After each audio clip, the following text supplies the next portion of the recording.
마태복음 5장 48절에서 완벽주의는 죄다. 따라합시다. 완벽주의는 죄다. 이 제목을 가지고 말씀을 증거하겠습니다. 완벽주의의 정의는 이렇습니다. 완벽주의는 정해진 시간, 한정된 시간 내에서 완벽한 상태, 이 완벽한 상태라는 것은 최선을 얘기하는 건 아니에요. 그냥 완벽해야 돼요. 완벽한 상태를 목표로 생각하는 생각이나 목표로 하는 생각이나 정신 상태를 완벽주의라고 얘기해요. 그러니까 이러한 사상이나 이러한 생각을 가지거나 그런 심리 상태의 사람을 완벽주의자라고 합니다. 정도에 따라서는 정신의학에서는 정신질환의 하나로 보는 경우도 있습니다. 그러니까 모두가 다 병은 아닙니다. 높은 기준이나 목표를 설정해 놓고 추구하는 과정에서 실패에 대한 염려나 두려움을 가지는 강박적 경향이 있습니다. 그래서 강박성과 완벽주의는 쌍둥이 형제입니다. 그 강박성 자체가 나쁜 건 아니에요. 완벽주의 자체가 나쁜 건 아니에요. 그런데 그 내면을 들여다보면 완벽주의는 강박적인 성격의 사람들에게 나타나는 가장 핵심적인 측면이 있는데, 그것이 내면 깊숙한 곳을 들여다보면, 현미경으로 각 사람의 심령을 들여다보면 그 자체가 죄로부터 나온 것을 알 수 있습니다. 하나의 사례를 들어보겠습니다. 어린 시절 민수라는 한 어린아이가 있었습니다. 민수라는 어린아이는 늘 마음에 생각하기를 어떻게 하면 부모님을 기쁘시게 해드릴 수 있을까라는 생각으로 꽉 차 있었습니다. 아마 우리 지민이는 어떻게 하면 엄마 아빠를 기쁘게 할까에 대한 생각으로 꽉 차 있지는 않을 것 같아요. 그죠? 생각하고는 있대. 하여튼 이 민수라는 아이는 어떻게 하면 내가 무슨 말을 하고 무슨 행동을 하고 어떤 삶을 살면 우리 엄마 아빠가 가장 기뻐하실까, 그 생각으로 꽉 차 있었어요. 그래서 이 민수는 이제 어린 시절부터 어머니를 돕기 위해 식탁 정리하는 일들을 도와왔습니다. 그리고 어머니를 기쁘게 해드리고 싶었고, 또 엄마로부터 착한 아이라는 칭찬을 받고 싶었던 거죠. 그러나 민수는 엄마에게 칭찬을 받지 못했어요. 오히려 핀잔을 들었습니다. 민수가 식사하기 위해서 이제 접시와 수저를 놓으면 엄마는 뭐라고 얘기하냐면, 야, 수저가 잘못 놓였잖니? 아니, 아직 수저 놓는 자리도 모르니? 그렇게 화를 내곤 했습니다. 그리고 이제 민수가 수저를 고쳐놓고 물컵을 놓으면 뭐라고 얘기하냐면, 거기가 물컵 놓는 자리야? 라며 인상을 썼던 거예요. 그러면 민수는 어머니의 야단치는 소리에 놀라서 물컵을 든 채 울상이 되어 얼음이 되어버리곤 했어요. 그러면 어머니는 민수의 손에서 컵을 빼앗아 상위에 툭 하고 던지면서 뭐라고 얘기했냐면, 이놈의 자식 뭐 하나 제대로 하는 게 없어, 똑바로 하는 게 없어, 쯧쯧쯧 하면서 중얼거렸어요. 그래도 민수는 아빠가 계시니까 한편 마음이 든든했던 거죠. 그래서 아빠를 정말 기쁘게 해드리고 싶었던 거예요. 아빠가 누구였냐면 대학의 교수였어요. 그러니까 자신도 유명하신 아빠와 수준에 맞는 그런 아들이 되기를 간절히 소원했어요. 그래서 한 번은 아빠의 친구, 동료 교수님들과의 만남에 이제 온 가족이 다 초대되어 간 적이 있었어요. 민수는 이제 온 몸에 신경을 다 쏟아서 몸가짐을 바르게 했고, 말과 행동을 조심하느라 음식을 먹는데 어떻게 되겠어요? 소화가 잘 안 돼서 배가 아플 지경이었어요. 그러던 어느 순간에 아빠 옆에 있던 아빠 옆에 서 있던 민수를 보고 그 아빠의 친구 교수님이 아빠에게 뭐라고 얘기했냐면 얘는 누구예요? 라고 물어본 거예요. 그러니까 그 옆에 있던 민수의 얼굴이 빨개지고 가슴이 콩쾅콩쾅 뛰고 잔뜩 긴장하면서 아빠의 얼굴을 탁 이렇게 쳐다본 거예요. 아빠는 민수의 얼굴을 힐끗 내려다보곤 뭐라고 얘기하지 않고 그냥 다른 주제의 말로 이야기하며 그냥 다른 곳으로 옮겼어요. 사실 민수의 마음에는 민수는 아빠의 기대에 차도록 그렇게 썩 공부를 잘하는 그런 편은 아니었는데 한 번은 민수가 시험을 봤는데 시험 성적표에 80점, 그 다음에 70점, 영어로 하면은 B, C가 있는 그런 성적표를 받아왔어요. 민수 아빠가 그 성적표를 보고 뭐라고 얘기했냐면 민수야, 내 생각에는 조금만 더 노력하면, 열심히 하면 모두 B를, 그러니까 80점을 맞을 수 있을 것 같다. 안 그러니 민수야? 그러는 거야. 이제 민수는 아버지의 말을 듣고 더 열심히 공부하기로 작정을 했어요.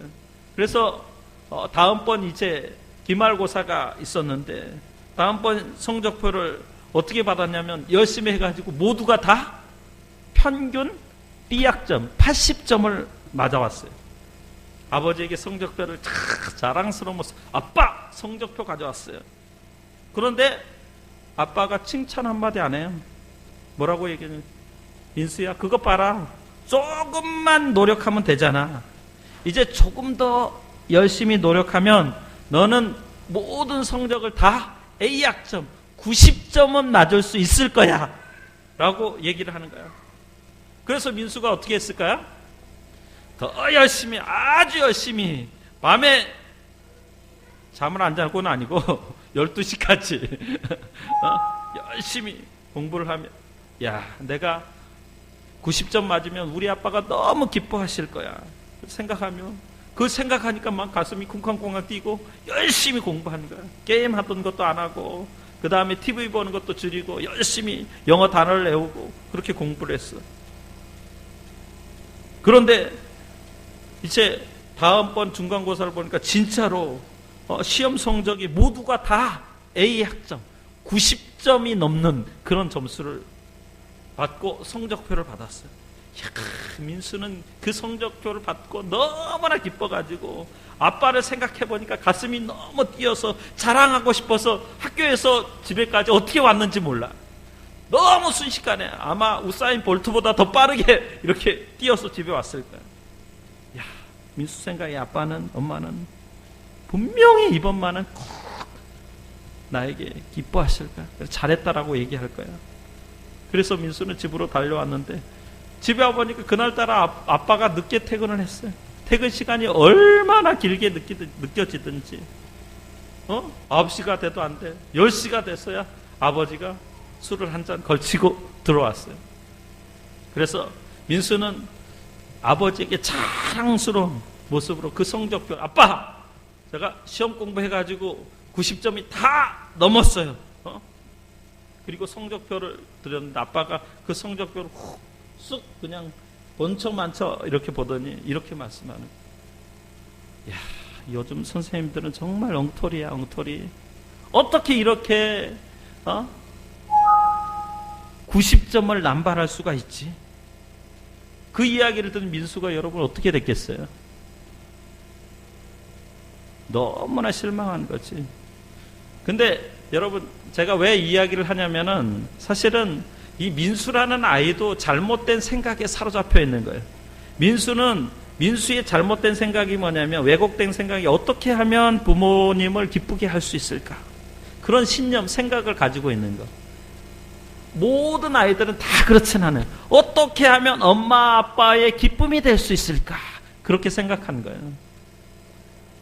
반드시 자녀가 부모님의 기쁨이 될 수는 없는 거예요.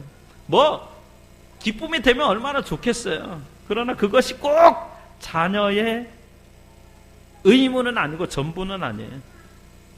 근데 여기 보니까 부모는 어때요? 작은 일에 대해서 기뻐하고 감사하지를 못하죠. 너무 높은 기준을 가지고 있는 거예요. 너무 높은 기준을 가지고 있기 때문에 자녀가 결코 도달할 수 없는 그 목표에 이르는 거예요. 그렇기 때문에 결국은 부모님도 완벽주의를 가지고 있고 또 이 아이를 완벽주의자로 기르고 있는 거예요. 사실은 이 가정은 엄마 아빠가 아들을, 민수를 완벽주의자로 만들고 있는 거죠. 이 아이가 나중에 어른이 된다고 한번 가정해 보시고 생각해 보십시오. 아마 끔찍한 일들이 일어날 거예요. 이 아이는 자신도 모르는 채 완벽주의자가 되고요. 사실 이 이야기는 여러분 다른 사람의 이야기가 아니야. 우리 가정의 이야기이기도 하고 또 제가 우리 아들, 딸들에게 했던 이야기입니다.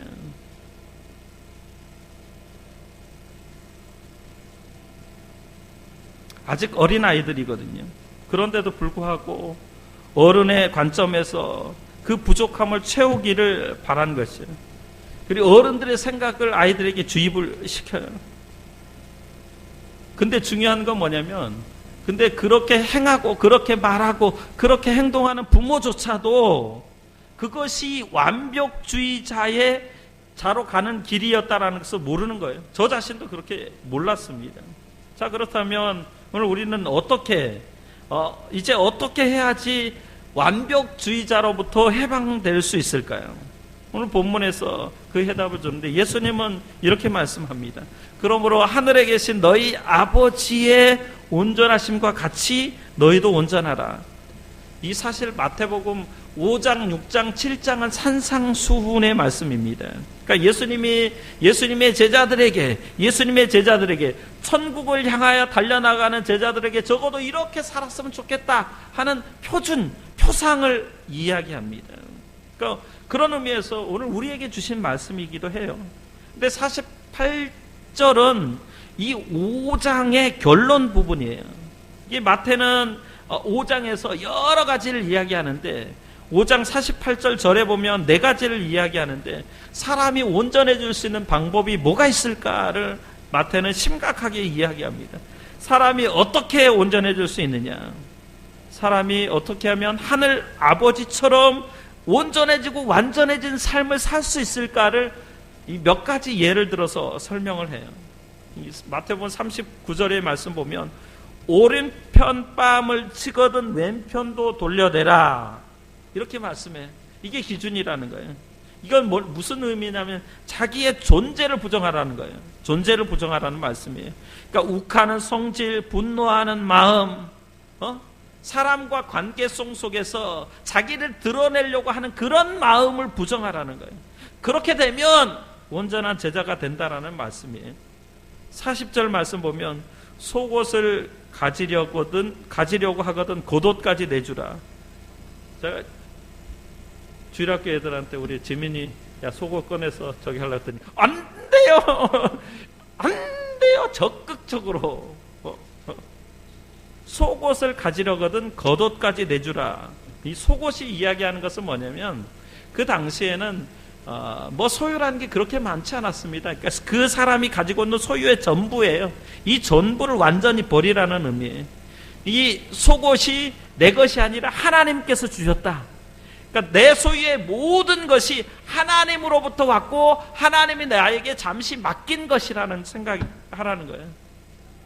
그것을 다른 사람이 요구하면 아예 그냥 겉옷까지도 다 내주라는 말씀이에요. 41절 말씀 보면 억지로 오리를 가자고 하거든 심리를 동행하라.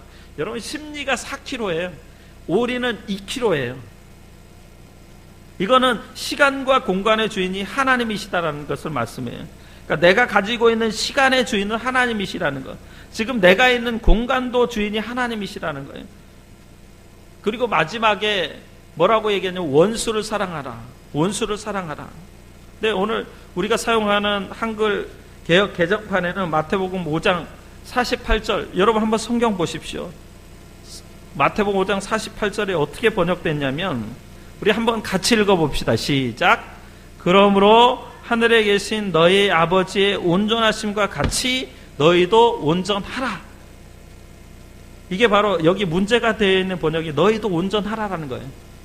이 말씀은 헬라어로 이 말은 에세스테 텔레이오이라는 말로 되어 있는데, 이 텔레이오이라는 말은 텔레이오스라는 형용사의 복수형으로, 그러니까 옛날에 제사를 드릴 때 동물이 흠이 없는 제물, 그러니까 제사에 필요할 때 그 동물이 흠이 없이 온전하고 완전한 상태를 이 말을 써요. 그리고 동물이 성장해서 어떤 장성해서 성숙하였을 때, 아니면 사람이 성숙하였을 때, 그래서 이 말은 온전하거나 성숙하거나 그로운업, 좀 더 어른이 되었을 때 쓰는 말이에요. 그런데 이 에세스테라는 동사가 사실은 에이미 동사인데, 영어로 얘기하면 비동사라는 의미예요. 그래서 결국은 이것이 명령법이 아니고 직설법 미래형으로 되어 있어요. 그래서 오늘 본문은 사실은 명령의 의미 온전하라가 아니고 온전하여 지리라라는 그런 의미가 있어요. 영어 성경으로는 You shall be perfect라는 의미예요. 그러니까 먼저 여기 오늘 본문에 마태복음 5장 48절에 너희도 온전하라는 이 말씀이 제가 여러 번역 성경들을 찾아보니까 번역 성경에서 다양하게 번역이 되었어요. 첫째로는 오늘 우리처럼 명령법으로 번역한 성경들이 킹 제임스 버전, KGB, 킹 제임스 버전, 그 다음에 NAB 성경, 그 다음에 NIV 성경, 한글 개역 개정판이 명령형으로 번역되어 있어요. 그 명령형이라는 말은 지금 온전하라는 말이에요. 지금 온전하라는 말이에요. 그 다음에 이제 둘째, 명령법으로 번역하지 않았으나 그 명령형의 의미가 포함되도록 번역한 성경들이 NASB 성경이나 그 다음에 Amplified Bible이나 이렇게 번역되어 있습니다. 세 번째, 이것은 원래 헬라어 원어대로 미래 직설법으로 번역한 성경들이 뉴 킹 제임스 버전, 그 다음에 RY 로버트 영의 번역 성경, 그 다음에 RSV 성경 등이 있는데, 여기에서는 모두 뭐라고 얘기하냐면 너희도 온전하여 지리라 라고 번역하고 있어요. 그러니까 사실은 원문에 가장 근접하게 번역된 성경이 뭐냐면은 사실은 세 번째 의미예요. 그러니까 미래 직설법으로 번역되어야만 맞아요. 그러니까 이렇게 볼 때 마태복음 5장 48절은 그러므로 하늘에 계신 너희 아버지의 온전하심과 같이 너희도 온전하여 지리라라고 번역되어야만 돼요. 그렇다면 이 말씀은 지금 우리에게 현재 너희가 완벽한 삶을 살라라는 얘기가 아니라 미래의 어느 시점에 완벽한 그런 삶을 살게 될 것이라는 말이에요. 그러니까 이 말씀은 예수님의 제자들의 종말론적인 목표예요. 그러니까 지금 당장 온전하심과 같이 너희도 온전하라는 의미가 아니라 미래 어느 시점에, 그러니까 우리가 예수를 믿는 순간을 중생이라고 얘기해. 예수를 구주로 고백하는 순간 거듭나서 성화의 어느 단계에 갔을 때 그 마지막 단계에 온전해진다라는 의미예요. 지금 여기에서 이루어질 일이 아니에요. 그러니까 점진적으로 이루어질 사건인데 그것을 지향적인 목표라고 얘기해. 자꾸 연습하고 행동해 보면 어느 순간 우리가 성숙한 그리스도의 제자가 되었을 때 이루어질 일이에요. 제가 이 본문의 말씀을 조금 여러분들이 쉽게 부연 설명을 해보겠습니다. 그러니까 예수님을 따르는 제자들의 추구할 표상이에요. 이건 최종 목표예요. 지향성이라고 얘기해요. 자, 제가 아침에 우리 아이들 보고 100m 달리기를 생각해 보라고 얘기했는데, 자, 어린아이, 우리 수민이보다 더 어린 어린아이가 태어나서 맨 먼저 할 일은 뭐냐면 뭘까요? 수민이보다 더 어린아이는 걸을 수도 없죠. 그죠? 그냥 태어나는 순간 그냥 옹알이 좀 하면 되고요. 그 다음에 옹알이 한 다음에 그냥 뒤집은 행동을 하면 돼. 여러분, 애들이, 그러니까 우리 지민이나 어떤 채민이는 수민을 봤기 때문에 알 것 같은데, 태어나는 순간 뭐 태어나서 그냥 걷고 말하고 하지 않아요. 시간이 걸리는 거예요. 어린아이는 아장아장 걸으면 족합니다. 어린아이가 100m를 뛴다라는 것은 불가능해요. 나중에 어른이 되면 100m를 달리기를 뛸 수 있어요. 그래서 어린아이 수준에서는 지금 아장아장 걸으면 되고요.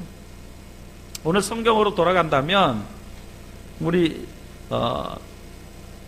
39절 말씀처럼 오른쪽 뺨을 치거든 왼편도 돌려대라. 이건 지금 당장 여러분에게 요구하는 것은 아니에요. 그러니까 성숙한 그리스도의 자녀가 되고 제자가 될 때만 가는 거예요. 한 거예요. 속옷을 가지려거든 겉옷까지 내주라. 이건 처음에는 사실은 아무것도 내 것을 주지 않습니다. 겉옷도 주는 것도 힘들어요. 작은 것을 주면 됩니다. 예수님이 우리에게 요구하는 것은 뭐냐면 많은 것을 요구하지 않아요. 그러다가 예수 믿은 지 10년, 20년, 30년 되면 성숙해지면 많은 것을 요구합니다. 결국에는 모든 것을 요구해요. 그러니까 신앙생활하면 가장 먼저 부딪혀지는 게 처음에는 11조입니다. 이거 11조 해야 되냐 말아야 되냐. 그래서 예수 안 믿는 사람들이 교회 나와서 가장 걸리는 게 이 11조를, 근데 그때는 안 하면 돼요. 양심에 정말 나는 이것 못하겠다. 그때는 안 하면 돼. 근데 좀 더 성숙해지면 11조가 아무런 부담 없이 다가오는 거예요. 그러면 11조 하면 되는 거예요. 여러분, 그러니까 걱정하지 마십시오. 하나님은 무자비하게 모든 것을 우리에게 요구하지 않습니다. 그러니까 11조의 문제가 해결되면 그때 이제 하나님 앞에 건축헌금도 드리기도 하고, 또 선교헌금도, 구제예물도, 주일헌금도, 감사헌금도. 처음에는 감사가 잘 생각이 안 나요. 감사할 게 없어요. 근데 신앙생활 오래 하면 오래 할수록 감사할 것, 내가 살아 움직이고 숨쉬고 내 가정이 평안하고 그 모든 것이 하나님의 은혜라고 얘기할 수 있는 거예요. 그러니까 여러분 걱정하지 마십시오. 여러분의 신앙의 단계에 따라서, 믿음의 성숙의 단계, 믿음의 분량의 단계에 따라 예배를 드리든 아니면 예물을 드리든 그런 모든 부분들을 즐거운 마음으로 하시기 바랍니다. 또 오늘 성경에 보니까 억지로 우리를 가자고 하거든 심리를 동행하라. 그러니까 여러분에게 해당한 상황은 아닐 수 있어요. 지금 여기 심리가 4kg라고 했는데 저 수민이 보고 4kg 가자고 하면 수민이가 엄마 다리 아파 못 가. 채민이 보고 목사님이 야 검단산 정상에 가자. 처음에는 아이고 올라가기도 전에 목사님 언제 다 와요? 맨날 목사님 지금 다 왔어요? 그거 똑같아. 그러니까 여러분이 정말 신앙생활에 처음 들어왔다고 하면은 한 1, 2 정도, 1, 2도 안 가도 돼요. 여러분이 신앙생활 한 지 한 10년 됐다면 한 3, 2 정도 가면 돼요. 아니면 5리, 아니면 6리, 7리, 8리, 꼭 10리 갈 필요는 없는 거예요. 그리고 원수를 사랑하라. 이게 예수 안에 들어오면 이 원수 사랑이 그게 쉽지가 않아요. 원수가 어디 있어요? 지민아, 원수가 어디 있을까?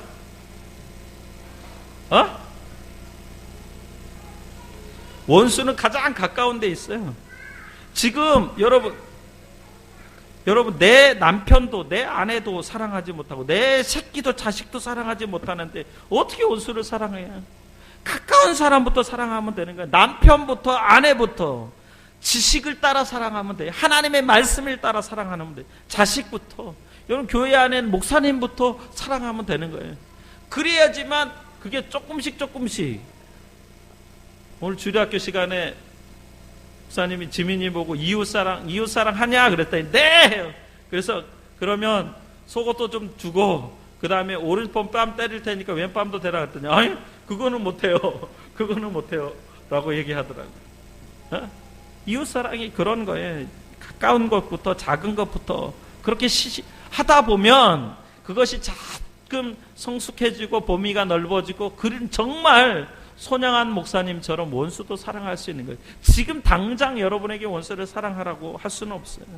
그래서 여러분 이 말씀은 마태복음 5장 48절 말씀은 우리 모두가 완벽주의자가 되라는 말씀은 아니에요. 여러분 사람은 완벽한 사람은 아무도 없는 줄 믿습니다. 실수투성해요. 사람은 불안전해요. 불안합니다. 미래를 모르기 때문에 불안한 거예요. 그리고 사람은 태어난 순간 eng하고 태어난 저 수민이 같은 어린아이도 그 안에 죄가 있어요. 죄 때문에 실수하고 죄 때문에 넘어지고 죄 때문에 사람은 결국은 사망에 이르는 거예요. 그런데 이 완벽주의자는 실수를 하지 않으려고 해요. 사실은 사람이 완벽해지려는 마음이 학자들은 그렇게 얘기해요. 하나님같이 되려고 하는 마음이래요. 하나님처럼 되고 싶은 마음인 거예요. 그것이 성경에서는 그것을 교만이라고 얘기하는, 그게 죄라고 얘기하는 거예요. 여러분 어떻게 인간이 하나님처럼 하나님이 될 수 있어요? 인간은 결코 아무리 성숙하고 아무리 성령 충만하고 아무리 능력이 있어도 하나님이 될 수는 없어요. 여러분 믿습니까? 그래서 폴 롬이라는 사람이 이렇게 말했어요. 사람들에게는 본성적으로 하나님처럼 되고픈 열망이 있다. 왜냐하면 불완전한 존재로 살 수 있는 용기가 없기 때문이다 라고 얘기했어요. 그래서 그런지 우리는 청년 때 보면 완벽한 배우자와의 완벽한 결혼 생활을 꿈꾸기도 해요. 또 우리는 또한 완벽한 자녀를 양육하는 완벽한 부모가 되고 싶은 마음이 있어요. 그런데 여러분 우리가 완벽한 배우자가 있어요? 완벽한 부모가 있어요? 완벽한 자녀를 봤나요? 여러분 그런 사람이 있으면 한번 손 들어보세요. 이 세상 어디에도 완벽한 사람은 없습니다. 그런데 사람이 그 안에 죄 때문에 완벽을 추구하려고 하는 거예요. 그러다가 결국은 상처를 받고 관계가 깨져요. 한 젊은이가 지민이가 좀 더 커서 한 20년 후에 한 젊은이가 완벽한 결혼 상대를 찾기 위해서 온 세상을 떠돌아다녔어요. 이 젊은이가 어떤 생각을 품었냐면 이 세상의 많은 사람들 중에 불완전한 여성과 결혼한다는 것은 상상을 할 수 없다고 생각을 했어요. 그래서 오직 완벽한 여인을 만나 행복한 결혼 생활을 꿈꾸면서 전 세상을 돌아다녔어요. 그런데 이 젊은이는 완벽한 여성을 찾느라 일생을 허비한 후에 아주 피곤해 지친 몸으로 집으로 돌아왔습니다. 그때 그 한 친구가 물었어요. 뭐라고 얘기했냐면 자네는 완벽한 배우자를 찾느라 평생을 허비했군. 이제 자네의 나이도 71세. 그동안 전 세계를 다니면서 완벽한 여성을 단 한 번이라도 만난 적이 있는지 그 70이 된 노인에게 친구가 물었어요. 그 70이 된 노인이 뭐라고 얘기했냐면 내가 세상을 돌아다니다가 딱 한 번 완벽한 여성을 만난 적이 있다네. 그런데 그 여자도 완벽한 남편감을 찾고 있더군. 그래서 결국에는 우리는 아무 일도 없었다네. 여러분 완벽한 배우자를 찾으려는 젊은이들이 있는데 여러분 사람은 어차피 불완전한 존재입니다. 그래서 죄인인 거예요. 죄인에게서 나오는 모든 말과 행동과 삶이 죄의 산물인 줄 고백해야 될 줄 믿습니다. 그래서 부부는 서로 부족함을 채워주며 살아가는 인생의 동반자예요. 부족함을 채워주는 거예요. 부족함을 지적하는 게 아니라 부족함을 채워주는 게 부부예요. 완벽을 추구하는 사람들은 보통 지독한 이기주의와 자기 중심에 사로잡혀 있습니다. 이 이기주의와 자기 중심성이 죄의 본질이에요. 하나님을 사랑하기보다는 자기 자신을 더 신뢰하고 사랑합니다. 얼마나 자기를 사랑하는 줄 몰라요. 어쩌면 다른 사람은 안중에도 없어요. 자기 자신이 하나님이에요. 그러니까 완벽주의자들은 자신을 너무나 사랑합니다. 그리고 자신의 생각이나 판단이 완전하다고 생각하죠. 그리고 이 사람들은 결탄코 자신은 틀리지 않는다라고 생각합니다. 그 완벽주의자들 쓰는 말들이 있어요. 완벽주의자들 자주 쓰는 말들이 뭐냐면은, 저도 이게 자주 썼던 말인데요. 이 완벽주의자들은 자기를 너무 확신하기 때문에 이런 말, 절대로 나는 틀리지 않는다. 나는 반드시 옳다. 나는 언제나 모든 걸 기억하고 있다. 나는 매일, 그 다음에 결단코, 항상, 꼭 이런 어떤 극단적인 언어들을 자주 사용합니다. 이런 사람들 보면 아, 저 사람은 그렇구나, 완벽주의자구나 라고 생각하면 됩니다.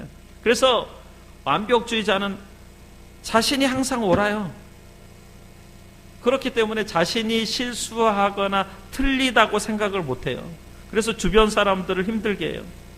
이런 사람과 같이 사는 아내는 거의 죽음이고요. 이런 사람과 같은 사는 남편은 참 불행한 사람이에요. 주위 사람들을 피곤하게 하고요. 이게 제가 지금 누구 얘기하고 있는지 내 얘기하고 있는 거예요, 여러분.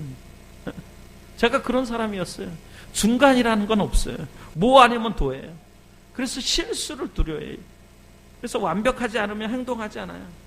그것도 그 완벽이라는 것도 뭐냐면 인간 자기 생각의 완벽인 거예요. 제가 책을 찾아보니까 완벽주의자들의 증상이 5가지가 있는데, 첫째는 무엇인가를 아주 잘해야 된다는 생각으로 인해서 늘 스스로를 피곤하게 만들어요. 그리고 주변 사람들도 힘들게 해요. 두 번째는 자신이 완벽하지 않는 것을 실패로 생각합니다. 그래서 실수를 두려워요. 웬만하면 하지 않아요. 그러니까 제가 그랬어요. 세 번째는 미루는 습관이 있습니다. 뭔가 완벽해야지만 시작을 해요. 그러니까 제가 사실은 그 플로신학교의 목회학 박사 과정을 코스웍은 5학기를 다 마쳤어요. 돈을 엄청 들여가지고. 근데 지금 논문을 못 쓰는 이유는 뭐냐? 미루기 때문에 못 쓰는 거예요. 제가 그런 사람입니다. 그리고 네 번째는 다른 사람을 정죄합니다. 그러니까 즉 다른 사람들은 무엇이 옳고 무엇이 그른지를 잘 판단하지 못한다고 스스로 결정합니다. 그러니까 다른 사람들은 아무 생각도 없이 막 산다고 생각을 해요. 그 다음에 5번째는 스트레스 사건에 대해서 더 민감하여 더 쉽게 우울해집니다. 쉽게 우울해져요. 이게 폭이 커요. 자, 그렇다면 여러분, 우리가 어떻게 완벽주의에서 해방될 수 있을까요? 그러니까 이 완벽주의자는 잘못된 그 왜곡된 생각, 신념이 머릿속에 있어요. 그 생각, 신념을 고쳐야 되는데, 여러분, 왜곡된 생각, 신념을 어떻게 고칠 수 있을까요? 사람으로는 불가능해요. 물론 가능한 것은 정신병원에 가서 정신과 의사를 통해서 한 몇 년 동안 면담하고 하면 치료될 수 있고, 상담을 받으면 가능하고요. 그 다음에 우리 신앙인이 할 수 있는 것은 뭐냐면, 우리의 생각을 지으신 분이 누굽니까? 하나님이에요. 하나님. 우리의 잘못된 생각을 고쳐줄 수 있는 분이 누굽니까? 하나님 외에는 없어요. 남편이 아무리 안 해보고, 저는 제 집사람 같은 아무것도 못해요. 몸 하나 씻으라고 해도 그거 하나도 못 고쳐요. 어제 그러더라. 아침에 나가면서 안 씻고 나가길래, 저는 이제 항상 이게 습관적으로 씻고 나가는 게, 이게 머리끝부터 발까지 씻고 나가는데, 나가면서 뭐라고 얘기하니, 오늘 힘드니까 갔다 와서 씻어야 되겠다 하고 집에 들어왔더니, 안 씻는데 왜? 힘들어서. 그거 하나도 못 고쳐요. 사람이, 누가 남편이 어떻게 아내를 고칩니까? 아내가 남편을 못 고쳐요. 오직 우리를 창조하시고 우리를 지으신 하나님만이 우리를 고쳐주실 줄로 믿습니다. 하나님을 의지해. 하나님 아버지밖에. 그래서 오늘 본문에도 그래요. 마태복음 5장 48절 보면, 그러므로 하늘에 계신 너희 아버지의 온전하심과 같이 너희도 온전하여 지리라. 우리가 온전해질 수 있는 방법은 뭐냐면, 하늘에 계신 너희 아버지의 온전하심에 모든 해답이 있는 줄 믿습니다. 인간은 스스로 완전해질 수 없고 온전해질 수 없어요. 왜요? 죄에 사무쳐 있기 때문에 그래요. 근데 어린아이나 뭐 어른이나 다 동반 똑같습니다. 어제 사모님이 아내가 뭐라고 얘기했냐면, 어린이집에 있었던 일인데요.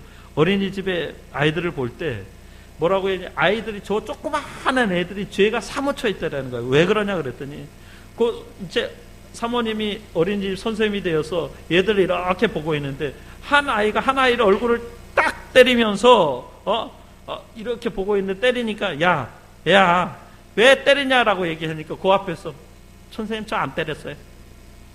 저 안 때렸어요. 안 때렸더니 그 앞에서 눈에서 이렇게 봤는데도 불구하고 안 때렸다고 딱 잡아채는 게 애들이에요. 애나 어른이나 별반 다르지 않습니다. 똑같습니다. 이제 말씀을 마칩니다, 여러분. 사실은 어린아이는 아버지의 말과 행동을 따라합니다. 그러므로 아버지를 닮아갔죠. 어린아이들이 점차 성장해 가면 그 모습 속에 아버지의 형상이 나타납니다. 우리도 하나님 아버지의 온전하신 형상을 회복될 때까지 믿음으로 전진할 수 있기를 바랍니다. 그리고 하나님 앞에 이렇게 기도하십시오. 따라합시다. 나는 불완전합니다. 하나님 아버지, 나는 죄인입니다. 하나님 아버지, 내 안에 오셔서 나의 죄를 몰아내 주시고 하나님의 온전하신 형상을 회복시켜 주옵소서. 그렇게 기도하시기 바랍니다. 그리고 여러분 자신을 신뢰하지 말고 하나님만 바라보고 나아갈 때 그 하나님 아버지께서 여러분들을 성장시켜 주셔서 정말 하나님 아버지처럼 여러분도 온전하여지리라는 이 약속이 실현될 줄로 믿습니다. 기도하겠습니다.